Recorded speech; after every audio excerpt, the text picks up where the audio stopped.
Bon, vous avez bien peint, hein. C'est cool ça, merci, hein. Vous avez chauffé l'espace. Donc voilà, je suis un artiste peintre et je travaille pour une marque de bière. C'est marrant, je vais vous expliquer, ça veut dire hors la loi, je ne peux pas la citer, mais ça veut... Voilà. Pourquoi pas? Pourquoi pas? Il y a une semaine, j'avais rendez-vous avec le nouveau responsable de la marque. Donc c'était un rendez-vous un peu confidentiel pour lui expliquer un peu quelle était la relation qu'on avait avec la marque, comment on avait collaboré pendant 20 ans et quelle était notre manière de nous positionner. Donc il m'a dit, est-ce que vous répondez à des briefs, le schéma classique des marques? Je dis non, nous on ne répond pas à des briefs.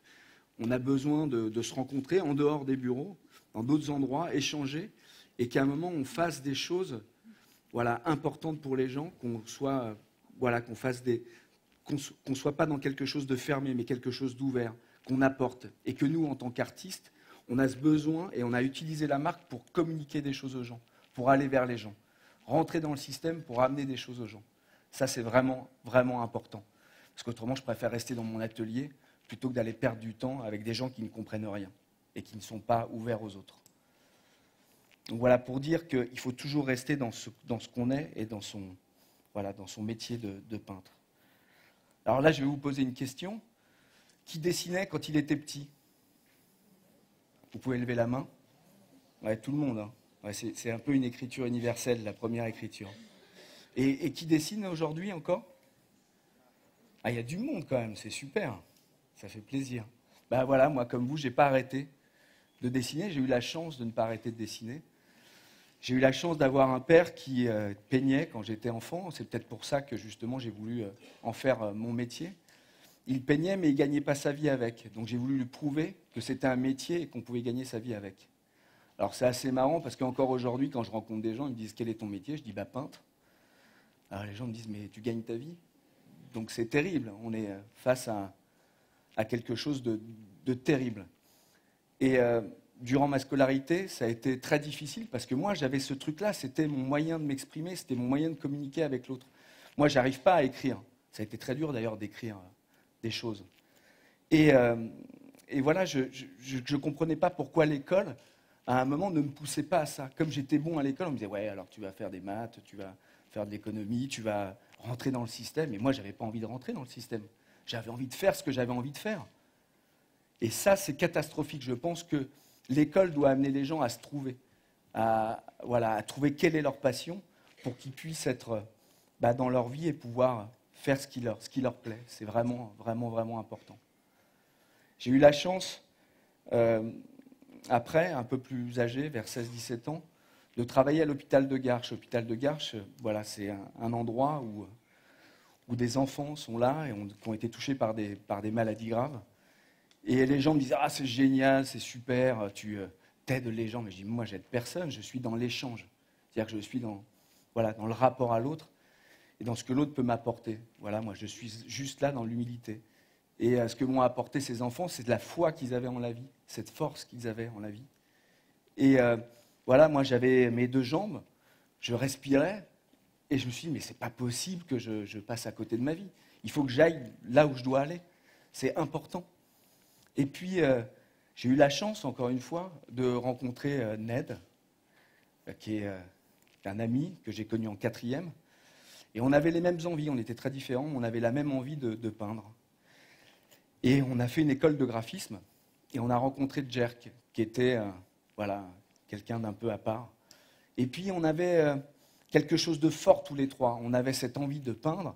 Le graphisme ne nous correspondait pas, donc encore cette rébellion face au système scolaire qui ne nous correspondait pas. Et on s'est dit, on va créer un collectif. Donc on a créé le collectif 9e Concept en 1990. C'était le nom d'une BD qu'avait écrit Ned. Et puis, à ce moment-là, les galeries, le milieu de l'art voulait qu'on fasse des installations vidéo, de la photo, être dans le conceptuel. Mais nous, ce n'était pas notre truc. J'ai aucun souci avec la photo et la vidéo, mais nous, on avait envie de peindre. Mais voilà, les gens ne voulaient pas qu'on expose. Donc on s'est dit, bon, faut qu'on trouve d'autres solutions.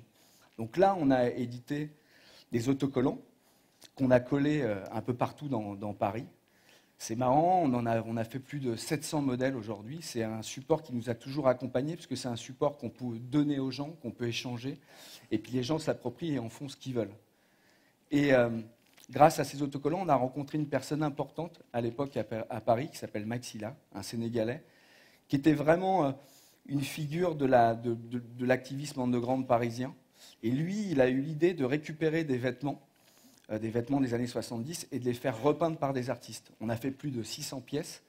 Ça a été pour nous un exercice extraordinaire. Et on était dans l'art en mouvement, l'art porté par les gens. Pas juste, voilà, je fais un tableau, je reste dans mon atelier. On était dans quelque chose d'interactif.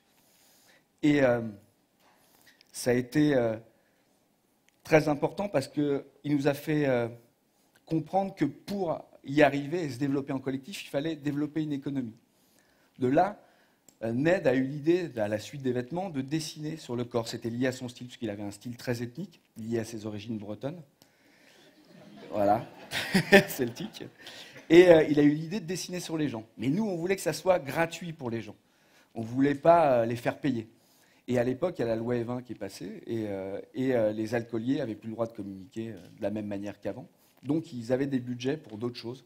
On s'est retrouvés à faire des tournées dans toute la France. Donc, on s'est retrouvés au bout de 2 ans avec plus de 600 dates. Donc, on a embauché nos copains. Ça a été extraordinaire. Ça nous a permis de développer notre stylistique. Et puis aussi, à l'époque, il n'y avait pas Internet. Il n'y avait pas tout ça, tous ces réseaux. Et donc, de toucher un peu ce qu'était notre pays, comment les gens fonctionnaient dans un certain milieu, hein, les bars et les boîtes de nuit. C'était assez intéressant. Et à l'époque, on a rencontré cette fameuse marque dont je vous parlais au début. Et au bout d'1 an de travail avec eux en tournée, le PDG nous dit, bah voilà, je vous donne tant et vous faites ce que vous voulez en parallèle des agences, ce qui était juste dingue, quoi. À l'époque, c'était fou. Et on a continué à développer des tournées, on a monté des tournées incroyables, on a mélangé la danse hip-hop, le BMX, l'art urbain, voilà, les DJ, on avait les moyens de le faire et de pouvoir le faire. À partir de là, on a travaillé aussi sur d'autres concepts. On voulait, parce qu'on faisait partie de cette culture de la glisse, on voulait que les gens puissent visiter une expo en skate. Donc on a lancé l'expo Welcome on Board, où les gens pouvaient visiter l'expo. C'était génial. Ça permettait un petit peu de vivre une exposition d'une autre manière. À partir de là, on a monté une autre idée, parce qu'on a toujours eu envie d'avoir des idées pour les partager avec les gens. On a monté le labyrinthe. Alors ça, ce qui était marrant, c'est qu'on voulait amener la salle d'expo chez les gens. Donc là, on l'a amené au bord de la mer, et les gens pouvaient visiter l'expo en allant à la plage pendant 1 semaine. Sauf qu'on a inversé le processus de création, c'est-à-dire que les gens pouvaient voir les artistes travailler. Et au moment où les artistes avaient terminé de travailler, on démontait tout. Donc les gens pouvaient rentrer dans l'atelier, parce que c'est dur de rentrer dans un atelier d'artiste. Voilà. Et puis, de ce fait, plein de marques ont commencé à nous approcher. Et nous, voilà, on ne voulait pas travailler avec des marques et faire n'importe quoi. Donc à un moment, on dit, voilà, nous, on veut faire ça. Si vous ne voulez pas faire ça, ce n'est pas la peine. Donc nous, on avait des rêves, on avait des envies. On a fait, avec la marque d'Espé, des bouteilles collector, ça a été incroyable. On a fait les vitrines des grands magasins. Ça, c'était hyper intéressant. J'ai une anecdote d'ailleurs assez chouette où un monsieur d'un certain âge passe et me voit peindre dans la vitrine et il me dit, c'est fou, quoi. J'ai toujours rêvé de faire de la peinture, mais ça m'a... Voilà, mes parents ont voulu que je fasse autre chose. Et aujourd'hui, je m'y suis remis et de vous voir peindre, c'est fantastique pour moi. Donc on a travaillé avec plein de marques. Et grâce à l'argent qu'on a récolté, on a pu monter un autre concept, un concept purement artistique. Et on a commencé à travailler sur la feuille de sécurité sociale et le pansement, qu'on a collé un peu partout dans la ville. Et c'était intéressant parce que comme le collectif grandissait, les gens pouvaient s'exprimer sur ces feuilles et ces pansements. C'est un support commun à tous. Et l'idée, c'était de penser la ville avec des images. Et surtout, démultiplier les images. Pas amener toujours la même image et reproduire un logo dans la rue. Nous, on était déjà dans les marques et on voulait faire bouger à l'intérieur. Ce n'était pas pour reproduire dans notre milieu artistique un logo. Et que les gens, à un moment, s'identifient juste à un logotype. Et puis, toujours dans l'idée de création, on a voulu intervenir dans la rue d'une autre façon, avec les étiquettes. Et les étiquettes, c'est intéressant parce que c'est un support qui ne marque pas, qui n'abîme pas l'espace. Et on a joué sur le rapport au prix qu'on donne aux choses et aux images qu'on donnait aux gens. Parce que nous, on les produisait, mais on les offrait aux gens. Et il y avait toujours une étiquette vierge où les gens pouvaient s'exprimer aussi pour travailler avec nous. Voilà. On a eu des idées aussi liées à la musique, parce qu'on avait nos copains DJ, et nous, on était toujours dans les soirées à côté, et on s'est dit, tiens, il faut qu'on monte quelque chose où à un moment, on soit tous ensemble, où le public puisse monter sur scène, et que nous, on puisse dessiner. Donc le concept que l'on voit là, c'est que le DJ prend un disque, il ne sait pas ce qu'il va jouer, le public monte sur scène, le customise avec des stickers, après l'artiste le dessine, et les gens repartent avec une œuvre originale chez eux, gratuitement, parce que ça aussi, on se les fait financer pour que ça soit gratuit pour les gens. Après, on est des passionnés de vinyle, voilà, des résistants. Aujourd'hui, c'est marrant parce que ça revient à la mode. Et voilà, on a invité des copains à passer 9 vinyles dans notre atelier, puis on a fait des podcasts grâce au nouveau système. Aujourd'hui, on peut diffuser des choses. Et voilà, c'est de l'accessibilité gratuite à autre chose. Donc la plupart sont des passionnés de vinyle, ils vont les récupérer. Donc c'est pas forcément des morceaux qu'on entend partout. Donc il y a des gens connus, moins connus qui viennent. Voilà. Et puis, à la suite de ça, on a monté une autre idée, le scratch paper, qui était aussi lié à l'évolution technologique. On pouvait imprimer sur des grands papiers à des prix raisonnables. Et l'idée, c'était voilà, de superposer les choses. C'était un hommage à Jacques Villéglet, qui était un artiste qui qui lacérait les affiches publicitaires. Et nous, on a créé un concept collectif et interactif où les gens aussi interviennent. On a aussi créé avec ce concept des expositions où c'est les gens en déchirant qui créent l'exposition. De là, le Centre Pompidou, en voyant l'activité qu'on avait et tous les projets qu'on a montés, voilà, nous a dit venez faire une expo au centre. Donc nous, c'était un truc incroyable parce que moi, gamin, j'avais dit à mes copains, un jour, on fera le Centre Pompidou. Voilà, c'est important, on le fera. Et puis là, c'est arrivé. Donc on a mis notre atelier dans le centre pendant 3 mois et on a créé des espaces interactifs où les gens peuvent dessiner autour de nos tableaux à la craie. Et voilà, c'était fantastique. Le soir, on s'asseyait, on regardait, c'était dingue, quoi. C'était plus beau que nos tableaux, ce qui était fait à côté. C'était magnifique. Voilà. Tout ça pour vous parler de la chance que j'ai de travailler en collectif. Voilà, de ce bonheur, à un moment de se critiquer, de la difficulté aussi, parce qu'il faut apprendre à se connaître. Il faut apprendre à respecter l'autre. Moi, en tant que leader, j'ai été amené à faire un travail sur moi pour ne pas imposer ma vision aux autres, mes névroses, pour toujours montrer qu'on est tous différents. Moi, je menais les projets, mais je n'étais pas mieux que la personne derrière qui mettait des choses en place. On est tous différents et on a tous des choses à s'apporter. Il n'y a pas de supériorité. On est sur un niveau pas pyramidal. Et la peinture, comment dire, ça a toujours été pour moi mon moyen d'être en connexion avec la vie, d'être honnête avec la vie. Voilà, de toujours chercher, d'être dans difficulté. Donc j'ai travaillé sur des portraits pour comprendre l'autre et aussi parce que petit, je me disais, je ne sais pas dessiner. Donc j'ai développé une technique très précise pour prouver que je savais dessiner. Mais ce qui m'intéressait le plus derrière, c'était d'aller à la rencontre d'autres personnes, d'autres cultures, une autre vision de la vie. J'ai dessiné beaucoup à partir de photos anthropologiques pour leur redonner une nouvelle vie dans l'espace urbain, pour montrer qu'à un moment, on est là avec notre système, mais qu'il y a d'autres systèmes de croyances, d'autres systèmes religieux, sans parler de religion, mais de spiritualité, qui sont importants, qu'on a annihilés en imposant une vision, et qu'il faut s'en nourrir et s'en imprégner. Et puis, après le Centre Pompidou, notre milieu, le milieu qu'on appelle de l'art urbain, s'est développé. Et le marché a commencé à s'y intéresser. Et moi, j'ai jamais fait ça pour gagner plein d'argent. Je fais juste ça pour faire mon métier et juste gagner ma vie, pour faire ce que j'ai à faire. Et j'ai vu la manière dont le marché fonctionnait et j'ai été dégoûté. Donc, je me suis dit, je vais arrêter de peindre parce que ça ne me correspond pas. Donc, je ne veux pas évoluer dans ce milieu-là. Et du coup, j'ai décidé de monter que des concepts collectifs et d'observer les gens. Et là, on a monté une idée qui s'appelle le graffiti collectif, où on a laissé les gens s'exprimer. Et ça s'est fait dans le cadre du festival Black and Basque, monté par Moustique, avec qui on a travaillé sur Groland pendant 7 ans, et sa femme, Christelle. Un festival incroyable, plein de bienveillance. Et puis, les gens ont commencé à dessiner, les enfants, les adultes, mais en étant décomplexé, c'est-à-dire en lâchant les choses et pas en étant de regarder ce que je fais, c'est beau ce que je décide. Mais justement, il faut lâcher les choses et puis les choses se superposent et là on arrive à quelque chose de puissant. Et ça a été, j'étais ému, j'étais là, je me disais c'est génial, je suis heureux de vivre ça. Et puis la fille de Christelle, qui est artiste maintenant, qui ne l'était pas, qui était à l'époque, qui en a fait son métier, me dit va dessiner. Et puis là, je dis non, c'est super comme ça. Et puis elle me dit, non, non, on va dessiner. Je me dis, bon, allez, j'y vais. Je dessine, et alors là, ça a été la révélation. Ça a été énorme. C'est-à-dire que c'est un moment, c'est fou dans la vie, c'est un moment où, quand on lâche prise, que les choses se passent. Et là, ça a été, voilà, l'explosion. Aujourd'hui, je ne sais pas ce que je fais, voilà, mais je sais que je dois le faire. Voilà, voilà, je suis rentré dans quelque chose de très fort, de très puissant, qui vient voilà, des profondeurs. Je ne sais pas d'où ça vient, mais bon, voilà. Et puis, j'ai eu la chance, là, au mois de mars, de partir en Inde, à McLeod-Ganj.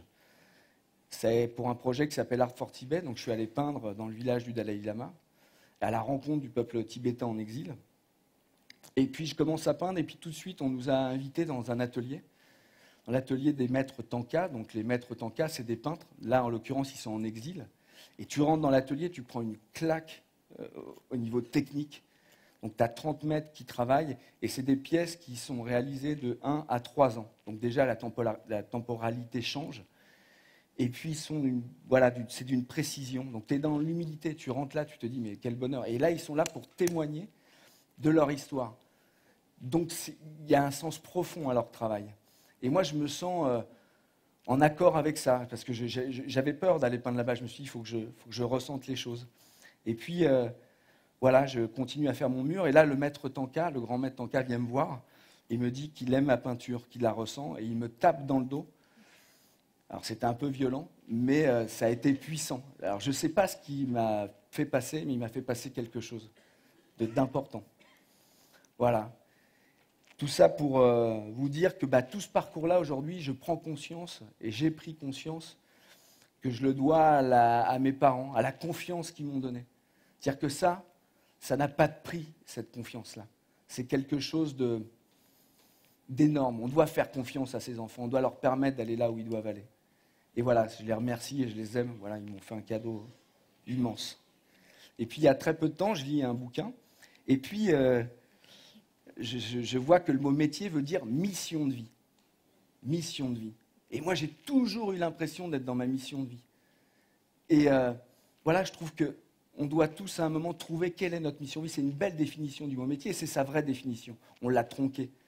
Et qu'il faut se trouver pour aller là où on doit aller. Qu'il n'y a pas de saut-métier, on est tous des artistes, qu'on a tous des choses à faire, qu'on doit exprimer notre créativité dans ce qu'on fait, qu'on est tous différents et qu'on doit tous travailler, être ce qu'on est pour apporter à l'autre, pas pour nourrir son ego. Voilà, je vais vous parler d'un des derniers projets qu'on a monté qui s'appelle les Francoleurs. C'est un projet collectif et c'est toujours la marque dont je vous parlais, avec laquelle on travaille depuis 20 ans, qui l'a financé, qui a acheté des œuvres à chaque artiste. Ces œuvres, aujourd'hui, sont rentrées dans le fond de la marque et le personnel de la marque peut les avoir chez eux. Donc ça, je suis hyper content. Et puis voilà, on essaye avec ce projet de créer une peau urbaine et que chacun, dans son individualité, puisse s'exprimer et qu'ensemble, ça crée quelque chose. Et donc, on a des pochettes d'autocollants, toujours l'autocollant qui nous a suivis, qu'on donne aux gens, c'est gratuit. Donc le système paye pour que ça soit gratuit pour les gens, mais la marque n'apparaît nulle part. Et ça, c'est important. Et puis, on a rencontré Louis, qui est un directeur de création, qui travaille pour une agence digitale. Et puis, voilà, ils ont créé des gouttes en réalité augmentée. Je ne sais pas si vous avez vu le petit message, mais en fait, il y a une application. Et voilà, alors là, vous n'allez sans doute pas voir. Si vous l'avez téléchargé, vous allez pouvoir voir, ou voir après, en sortant. Voilà, où on est sur de la réalité augmentée. Voilà, comme quoi on peut toujours aller au-delà, mais il faut toujours que ça aille dans le sens de la créativité et voilà, de quelque chose de vrai et de sincère. Voilà. Je vous remercie de m'avoir écouté. Bonne soirée à vous. Merci.